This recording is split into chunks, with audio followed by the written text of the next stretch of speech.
It's my pleasure to be here with you again and to be here with you again so soon. So, anyways, our talk today is the awesome mystery and wonder of unity. And we're going to be looking at some basic fundamental principles that unity espouses through the teachings of the master teacher, Jesus. But first, I want to ask you a question. Have you ever looked up at the night sky and seen all those stars and wondered, what is my purpose? What in the heck am I doing here? Have they ever had that? Yes. We've all had it. And we wonder, what's it all about? What's this journey that I'm on? What am I here for?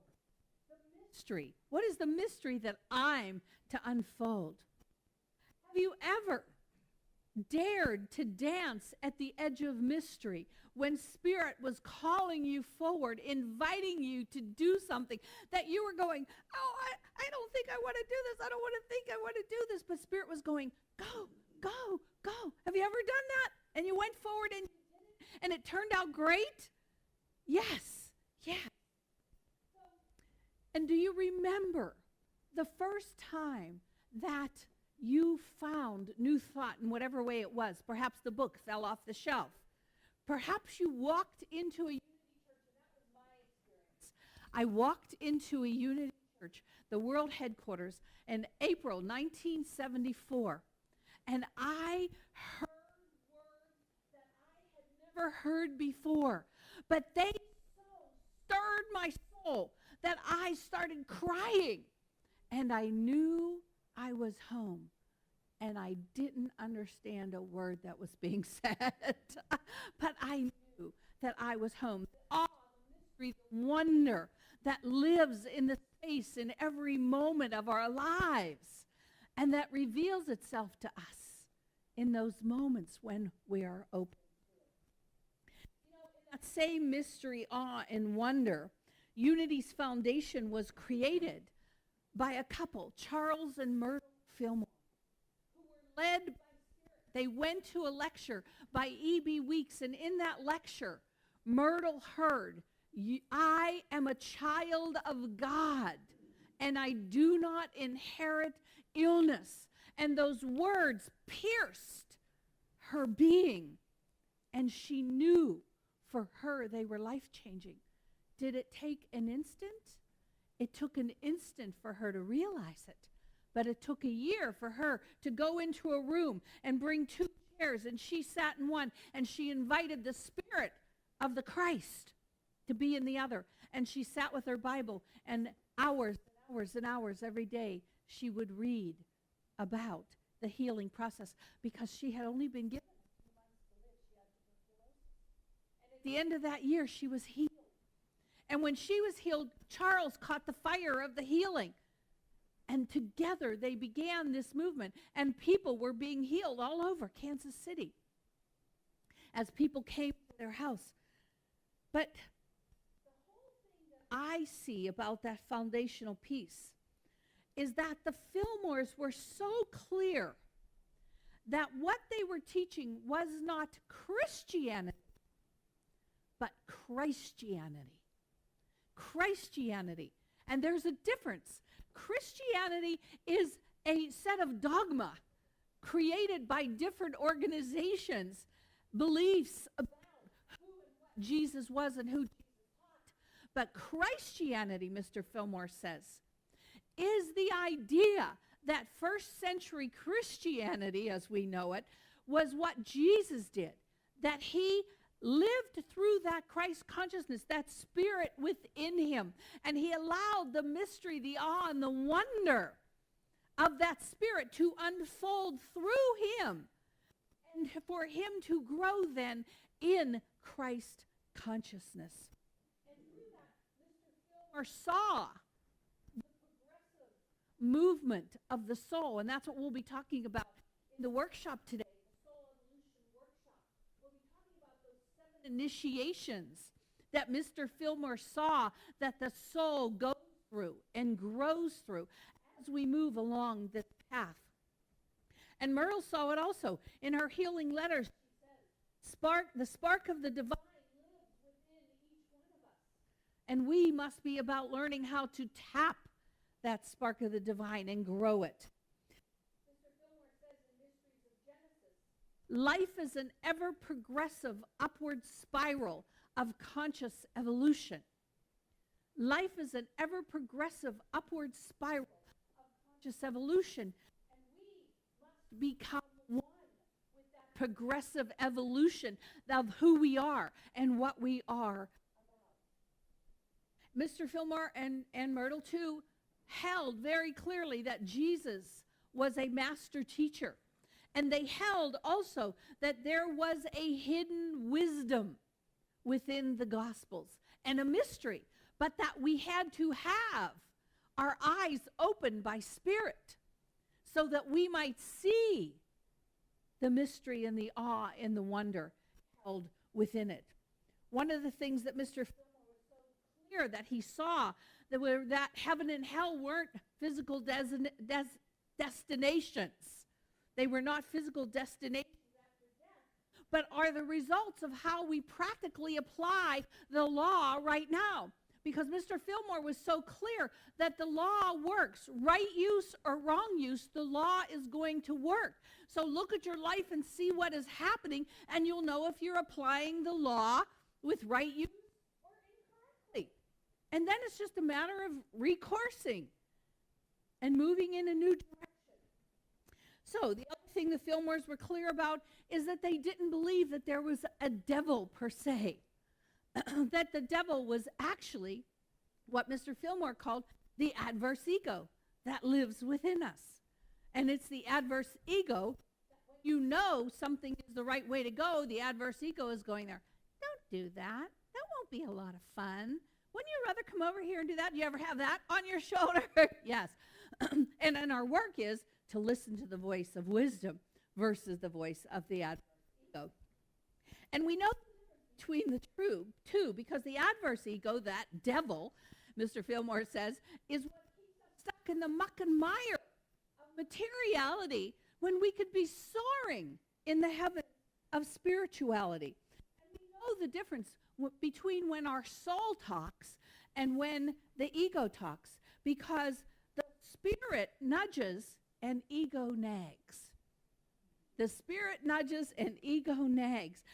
The ego nags because it wants its way. It doesn't want you to grow. The adverse ego in us does not want us to grow. It wants us to stay in status quo. And it wants to say everything's just fine. You do not need to be changing. Right? So, and then as I myself started getting into all of the Fillmore teachings and the teachings of the Master Teacher Jesus, I began to see that there were 6 common themes that Jesus came to teach and that the Fillmores really expounded upon. And here are the 6 themes as I see them. They talked about the theme of one presence, one power, one God. They talked about the theme of forgiveness. They talked about the theme, and the Master Teacher did, equality, healing, prosperity, and mystery. I'm going to use mystery in the way that it really brings in prayer and affirmation and those things. So the 6 things are 1, forgiveness, equality, healing, prosperity, and mystery. And now I'm going to just share a little bit about each one of those as they're revealed through the unity teachings. 1 presence, one power. Our morning was filled with these affirmations of one presence, one power, one energy, God within us. But you know what that means? If there is only one, then there cannot be any opposite. There cannot be any opposite. And then that's why we talk about the idea that the third dimension is an illusion, because it was created from lower thoughts that were inviting us to believe that we are separate from this power within us. And we're not. And every time we have a fear-based thought, we are out of the oneness of the Christ consciousness. Does this make sense to you? Yes. So our work is to always know, I see what's going on, and there is only one presence and one power at my life, and that power is for good. regardless of what's happening. And we know that the transitory things in third dimension are illusionary because they don't stay. They don't stay. You change their thoughts and things begin to shift in your life. That's why there's only one presence and one power. And Jesus said, these things I do, you shall do, and even greater things through the power of the one within. And again, I go back to that first time that I came to a Unity church, and that idea of I was crying and I felt like I was home. And Mr. Fillmore says the reason that we have that sense that we are home is, he says, because that is the first time that we are tapping the I am. It's the first spark of awakening that is happening within us, that's beginning to invite us into a greater awareness of who we are. So one presence, one power. The second teaching that I think is so profound from within the Fillmore's teachings and within the teachings of the master teacher is forgiveness. Forgiveness. And I believe that Jesus took that law of forgiveness further than anyone had up until his time, because what was the law then? The law during his time was an eye for an eye and a tooth for a tooth. And he's saying, no, turn the other cheek. How many times? 7 times 70. Well, it didn't make any sense to people. But it is that idea that there can be nothing against us when God is for us. And forgiveness means give love for. Forgive. Give love for. And so it is that it means don't take offense in the first place. Just don't take offense. Take a breath and just be about, this is interesting. What is the reaction in me? In fact, he refused to condemn the prostitute that they were going to stone. You know, my mother was a paranoid schizophrenic, and this is where I learned my lesson of love. Because when I was young, I thought, my mother kept going in and out of the hospital, and I was the eldest child, and I was always being thrown into the place of responsibility and taking care of the family. And so in the beginning of my life, I felt like, oh my God, she only came here to torture me. You know, that was her role in life, was to torture me. But as I found unity and as my heart began to open, and I had my spiritual awakenings, and I had such a profound healing around my mother, and realized that everything that happened in her life and happened in my life because of the relationship brought me to the point of who I was. When I could start seeing through the eyes that she was actually a gift, and what if her whole soul contract, because she and I ended up talking about this, what if her whole soul contract was to come in and carry this thing that looked like mental illness in order that she might shape my life? Now that's a whole different way to look at it. And she became my best friend. And what I realized in her becoming my best friend and being able to see her in a new way is they condemned her and named her crazy because she talked to the angels. She also talked to the KGB, but she talked to the angels, and when she would tell me what the angels would say when I had ears to hear, it was very profound, very profound. The KGB I didn't listen to so much, but you know. The next one is equality. Equality. You know, Jesus continually broke the rules by accepting everyone. By accepting everyone, regardless of who they were. He accepted the tax collector. He accepted the prostitutes. He accepted those when he went to eat, he ate with the lowest of lows as people perceived them. He didn't seek out the kings. The Samaritan woman at the well, in John 4:9, it says that Jews did not associate with Samaritans, but the woman at the well was the one that he, for the first time, revealed that he was the Christ. He never even had revealed to the disciples because they weren't ready. But to the woman at the well, he saw her as this open vessel, ready, ready. And he let her know that she truly was a place of. And you know, sometimes we have to put these things to work, because when I was in Hawaii and I was with a group of people and we were all dressed up, and a homeless man came up to me out of the whole group and he said, "May I give you a hug?" Now, he was all ratty with dreadlocks that you know that he had, and he hadn't bathed, and he was dirty. And he said, "May I give you a hug?" And I knew that for me was a choice point moment. A choice point moment.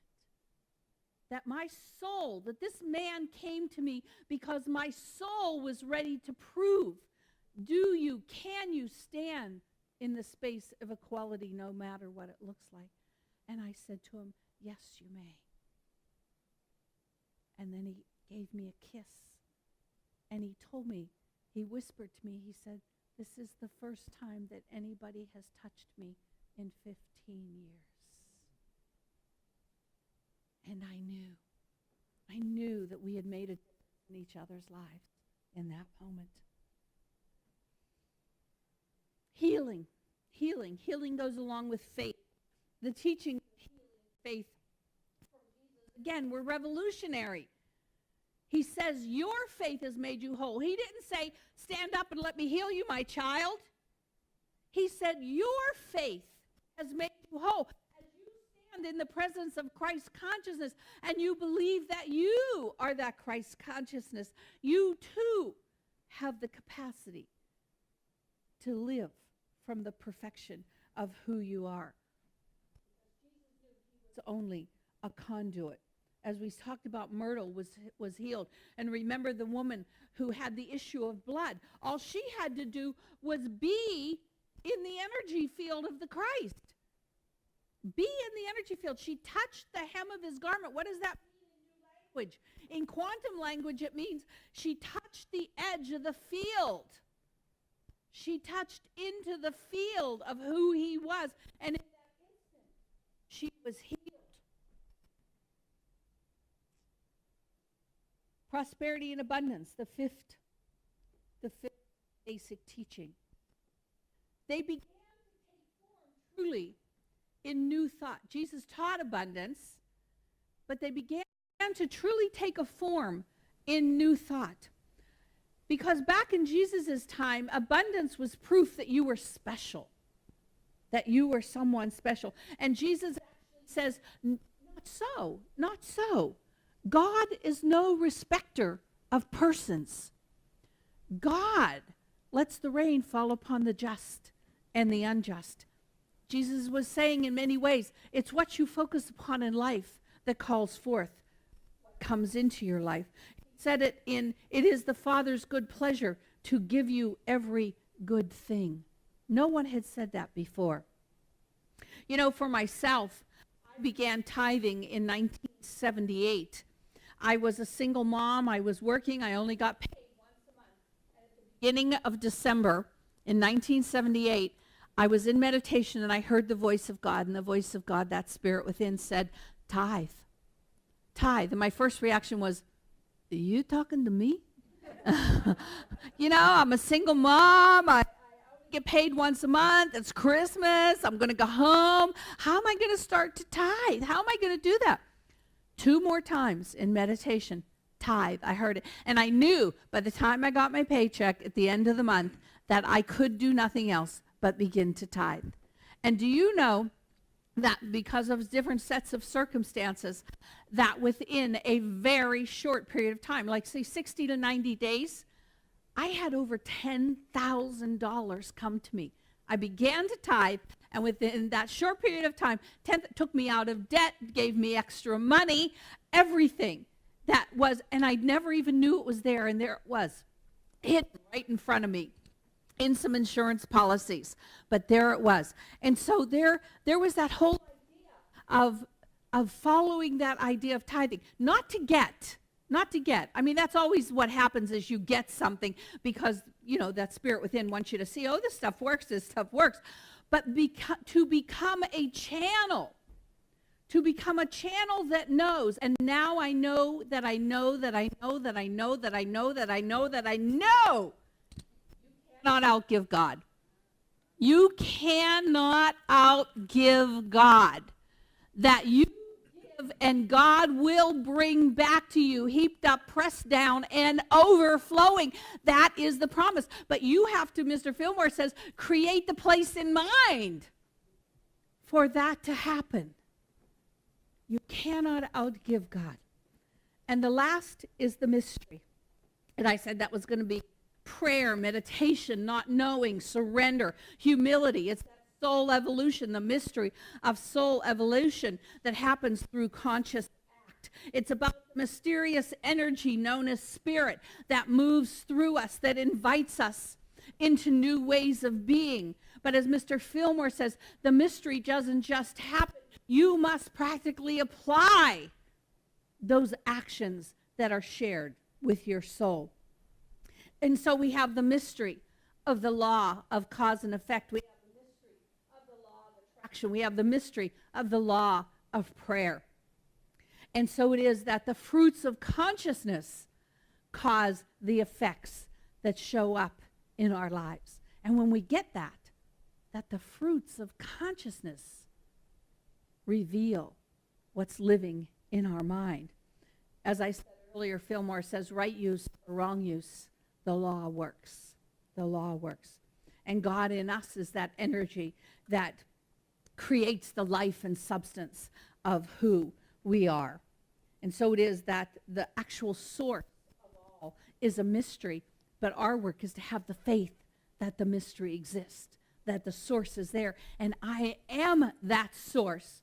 It's not even that I am one with that source. I want you to get this. It's not that I am one. I am that source. I am that source.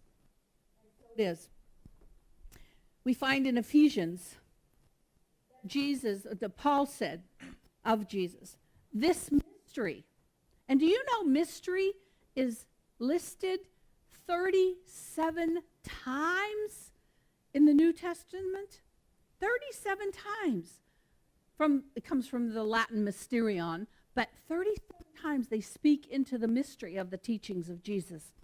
This mystery was never disclosed to human beings in past generations, as it has now been disclosed to the apostles.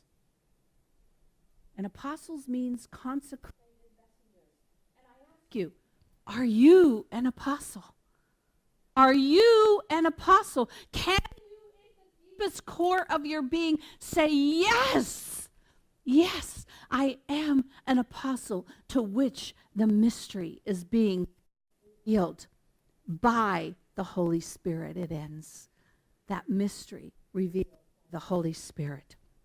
And so unity, first century Christianity and Jesus' teachings, supports this thing called conscious soul evolution. One presence, one power, forgiveness, equality, healing, prosperity, and the mystery. And we thank the Fillmores for the unraveling of that portion. We thank Charles Fillmore for the writing of the mystery of the metaphysical interpretation of the Bible, that we might be able to have our eyes open, to have our eyes lifted to something new and something greater. And so are you ready and are you willing to say yes to a greater unfoldment of the mystery of the presence of Spirit in your life? Yes. I'm going to ask that again. Are you ready for a greater unfoldment of the mystery of Spirit in your life? Yes, very good. God bless you all. Go forth and live the mystery. Namaste. Thank you. So now we go into the mystery of meditation.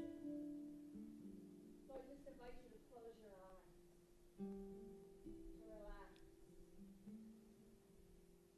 to allow any resistance that you may have had to melt away. I invite you to remember that you are an energy field in motion. You are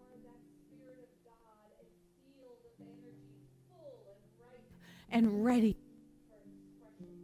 at the highest level possible. We are source.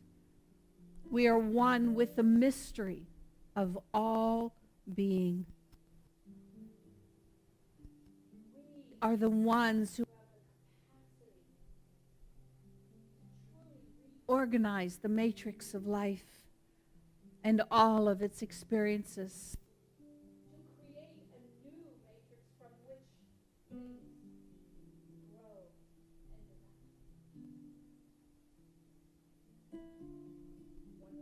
One power, one source, one mystery. Pray to remember that this is not about getting or manipulating. This is about sacred service and being and surrender. It's about being a place of laser-like intending. I am the source. I am the mystery. Mystery that cares and moves and lives this body. For I do not make this body breathe, but the breath of God is the mystery that moves and lives the body. Taking one thought. And so for a moment, let us go into the silence and let us just meditate on that.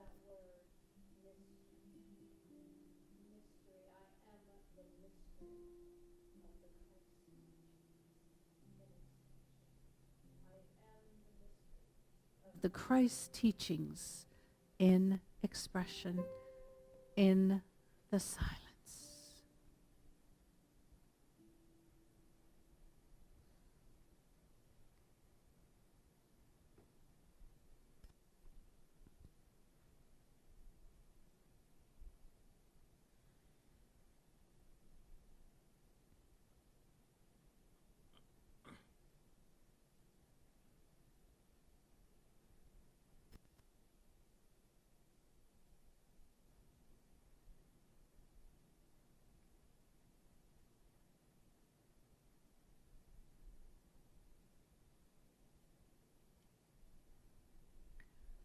And we acknowledge that mystery at work in our lives. And we complete our time together knowing in that Aramaic phrase that means from time to time and age to age, this is true. We end our meditation with these words as a benediction, as a blessing, and as an attunement into higher levels of awareness. Matal ta wahaila wateshbukta la'alam amin amen.